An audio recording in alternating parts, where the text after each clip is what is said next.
আসসালামু আলাইকুম রহমতুল্লাহি ওবরকাতু। আমি doctor Kamal Hossain, consultant homeopathic medicine.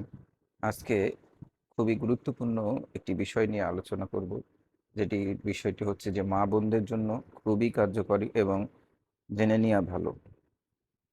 সে বিষয়টি হচ্ছে যে বাচ্চা না হওয়ার পিছনে কারণগুলো কি কি। একটা গল্প বলি, গল্প দিয়ে শুরু করি। এক নতুন বিয়ে করেছেন এক ভাই বোন। তো বিয়ে করার পরে তারা চেষ্টা করতেছে যে যেহেতু প্রোটেকশন ছাড়া করে ফেলেছি, আনন্দ ফুর্তি করে ফেলেছি, এখন কি করা যায়। তারা কি করলো? তারা হচ্ছে যে একটা জন্ম নিয়ন্ত্রণের বড়ি খেয়ে ফেললো, বা নরম্যান্স যেটা আছে সেটা খেয়ে ফেললো, বা কিট খেয়ে ফেললো।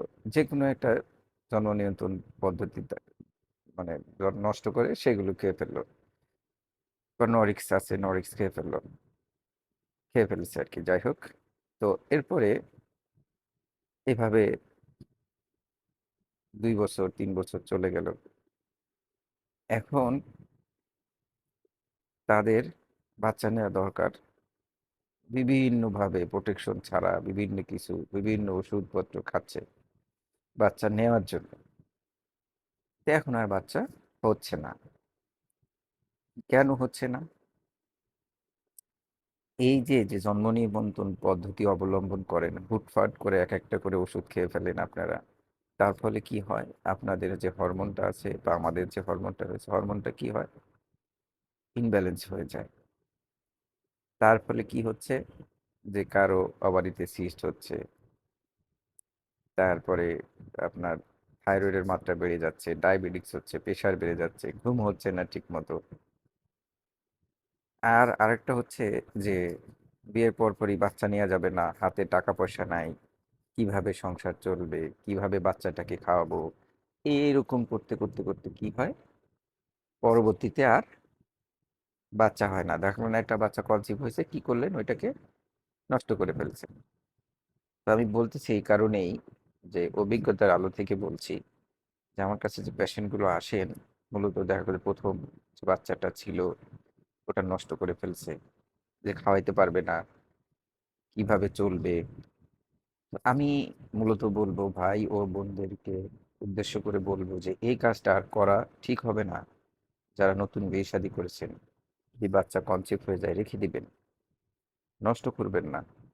কারণ আল্লাহ সৃষ্টি করেছেন, আপনি তো খাওয়ানোর মালিক না, আপনি খাওয়াইতে পারবেন না। দেখবেন যে ওই বাচ্চার উছিলাতে আপনার সংসারে অভাব চলে গিয়েছে, আপনার আয় উন্নতি হয়েছে, আগে যা ইনকাম করতেন ওই বাচ্চার উছিলাতে ডাবল হয়ে গিয়েছে। এইটাই হচ্ছে বাস্তব।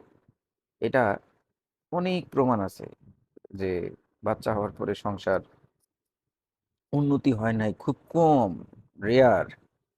বাচ্চা হওয়ার পরে সংসার ডেভেলপ হয়, উন্নতি হয়, আয় বৃদ্ধি হয়, সব কিছু বৃদ্ধি, ইনকাম বাড়ে, সব কিছু বাড়তে থাকে। এটা আল্লাহর তরফ থেকে হয়, আমার আর আপনার হাতে না এগুলো। তাই আমি বলবো যে মা ও ভাই বোনদের উদ্দেশ্য করে মূলত ভিডিওটা করা, যে বাচ্চা নষ্ট করবেন না। বিয়ের পর পরে যদি গর্ভে সন্তান চলে আসে রেখে দিবেন, দেখবেন আপনার সংসারে উন্নতি হয়েছে, আয় বৃদ্ধি হয়েছে, আপনাদের জীবনের জন্য উন্নতি হয়েছে, স্বাস্থ্য ভালো থাকছে। কারণ যখন আপনি একটা বাচ্চা ডিএনসি করে নষ্ট করে ফেলেন, আপনার শরীরের হরমোনগুলো ইনব্যালেন্স হয়ে যায়, বিভিন্ন রকমের রোগ ব্যাধি শরীরে এসে, বিশেষ করে মেয়েদের বাসা বাঁধে। আমি বিশেষ করে বোনদের উদ্দেশ্য করে বলবো, বোনেরা, মায়েরা, আপনারা এভাবে সন্তান নষ্ট করবেন না। কিট খাবেন না, বাচ্চা নষ্ট করবেন না, ডিএনসি করাবেন না, এসে গেলে রেখে দিবেন। কারণ আল্লাহ আপনাকে উপহার হিসেবে এই জিনিসটা দিয়েছে, যেমনিই আসছে এটা কিন্তু আল্লাহ আপনাকে উপহার হিসেবে দিয়েছে। যদি আল্লাহ উপহার আপনি নষ্ট করে ফেলেন, তাহলে কি করলেন? আল্লাহর সাথে বেইমানি করা হলো। আল্লাহ মাফ করুক, এই কাজটা কখনোই করবেন না। যাই হোক, যারা জন্ম নিয়ন্ত্রণ পদ্ধতি অবলম্বন করতেছি তাদের উদ্দেশ্য করে বলবো, এখন আগের যে যুগ এখনকার যুগের মধ্যে অনেক আকাশ পাতাল ডিফারেন্ট, পার্থক্য। কেন বলি? কারণ আগেকার মায়েরা ৪টা ৫টা করে সন্তান জন্ম দিছে। তাদের কোনো সমস্যা হয় নাই। তাদের শরীরে ডায়াবেটিস ছিল না, হরমোনের সমস্যা ছিল না। কেন তারা ভালো খাবার খেয়েছে, ভেজালমুক্ত খাবার খেয়েছে। এখন আমরা যা খাই সবগুলোতে ভেজাল। ভেজাল বলতে ধরেন আপনি যে পানিটা খাচ্ছেন, পানিটার মধ্যেও ভেজাল, মেডিসিন, কেমিক্যাল মিক্স করা। যাই খাই আমরা সবগুলোর মধ্যে ভেজাল। তো এইজন্য আমাদের শরীরে অ্যান্টিবডি তৈরি হচ্ছে প্রতিনিয়ত।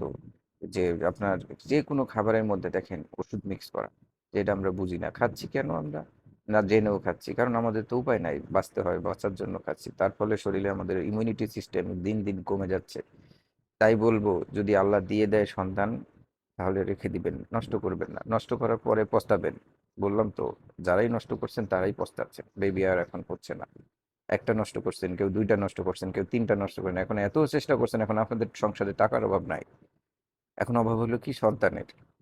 তাই আমি বলব প্রিয় ভাই ও বোনেরা, আবার বলছি, রিপিট করছি, এই সমস্যা নিজেদের জন্য। আপনারা এই যে সমস্যা, বাচ্চা না হওয়ার সমস্যা, এর জন্য আপনারা নিজেরা দায়ী। ভিডিও লম্বা হয়ে যাচ্ছে, তাই আমি বলব যে যাদের এই সমস্যা, একটা নষ্ট করে ফেলেছেন, ভুল করে ফেলেছেন, আল্লাহর কাছে ক্ষমা চান এবং ভালো ডাক্তার দেখান। এই যে হরমোনের সমস্যা আছে, থাইরয়েডের সমস্যা আছে, পিসিওএস এর সমস্যা আছে, শরীরে ওজন অনেক বেড়ে যায়, ডিএনসি করার পরে শরীরে ওজন বাড়ে, বেশিরভাগ মহিলাদের ওজন বেড়ে যায়। তো আমি বলবো যে কিট, যে বাজারে অনেক ধরনের জন্ম নিয়ন্ত্রণ পদ্ধতি আছে। যেমন একবার এনজয় করে আসছেন, এনজয় করে একটা ট্যাবলেট খেয়ে ফেলছেন, আবার এনজয় করছেন আরেকটা ট্যাবলেট খেয়ে ফেলছেন, আবার এনজয় করছেন আরেকটা ট্যাবলেট খেয়ে ফেলছেন। এতে সমস্যা হচ্ছে আমাদের বোনদের। তাই আমি বোনেদের বলবো যে বোনেরা এই ভুল আর করেন না, আল্লাহর কাছে মাপ চান। যদি বেশি ইয়ে করার জন্য হয় আপনার পার্টনারকে অবশ্যই অবশ্যই কন্ডোম ইউজ করতে বলেন। কন্ডোমে কোনো সমস্যা হবে না, আপনাদেরও সমস্যা হবে না, পুরুষদেরও সমস্যা হবে না। সবচেয়ে নিরাপদ পন্থা হচ্ছে কন্ডোম। যাই হোক বোনেরা, আবার আমি বলি, যাদের হরমোনের সমস্যা, থাইরয়েডের সমস্যা, পিসিওএস এর সমস্যা, প্রোলাক্টিন হরমোনের বেশি, তারপরে হচ্ছে যে এএমএইচ, যেটা ডিম বেড়ে যাচ্ছে, ডিম উৎপাদন ক্ষমতা কমে যাচ্ছে, তো তাদের জন্যই আমি বলবো ভালো একজন অভিজ্ঞ ডাক্তার দেখান। রাত্রি জাগরণ করবেন না, ফাস্ট ফুড একদম খাবেন না, মোবাইল বিছানার কাছ থেকে দূরে রাখবেন, মানুষের কাছে মোবাইল রাখবেন না। ছেলেদের মানে ভাইদেরকে উদ্দেশ্য করে বলছি, মোবাইল ডান পকেটে রাখবেন না, প্যান্টের অন্ডকোষের পাশে মোবাইল রাখবেন না। আমি এই জন্যই বলছি যে দেখেন, আমি পাচ্ছি তো রোগীগুলো পাচ্ছি, ফার্টালিটি কমে যাচ্ছে পুরুষদের, বীর্য কমে যাচ্ছে পুরুষদের। তাই বলবো যে সকল ভাই বোনেরা সতর্কতা হন, সতর্ক হন এখন থেকে। আমার ভিডিওটা অনেক বড় হয়ে গেছে, এই জন্য আমি আন্তরিকভাবে দুঃখিত। কথার মাঝে ভুল ত্রুটি হলে ক্ষমা সুন্দর দৃষ্টিতে দেখবেন। নিয়মিত নামাজ আদায় করবেন। আসসালামু আলাইকুম রহমতুল্লাহি ওয়া বারাকাতুহু।